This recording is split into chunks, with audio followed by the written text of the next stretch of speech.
Kita beralih ke kasus lain, Kejaksaan Agung menetapkan Ibu Ronalta Nur Meriska Wijaya sebagai tersangka suap. Ya, Meriska menyuap hakim yang membebaskan Ronalta Nur dalam kasus pembunuhan. Ibu, mungkin ada yang disampaikan, Bu? Penetapan tersangka terhadap Ibu Ronalta Nur Meriska Wijaya dilakukan setelah penyidik memeriksa Meriska di Kejaksaan Tinggi Jawa Timur. Oke, Pak.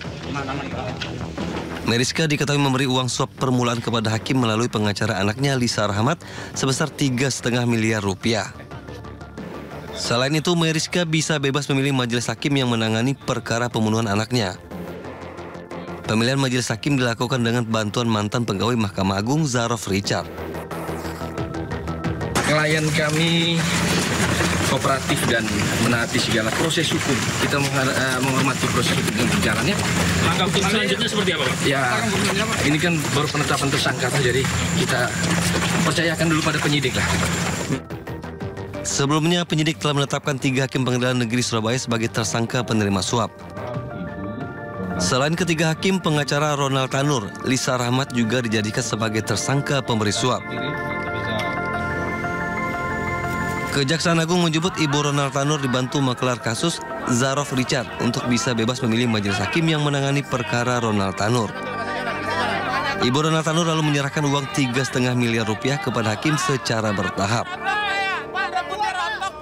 Tersangka MB telah menyerahkan sejumlah uang kepada LR selaku penasihat hukum Ronalta Nur sejumlah 1,5 miliar.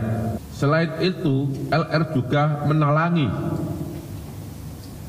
sebagian biaya pengurusan perkara tersebut sampai putusan Pengadilan Negeri Surabaya sejumlah 2 miliar, sehingga totalnya 3,5 miliar rupiah. Sebelumnya, Kejaksaan menetapkan makelar kasus Zarof Richard sebagai tersangka yang berperan sebagai perantara suap. Tim Liputan Ainus melaporkan.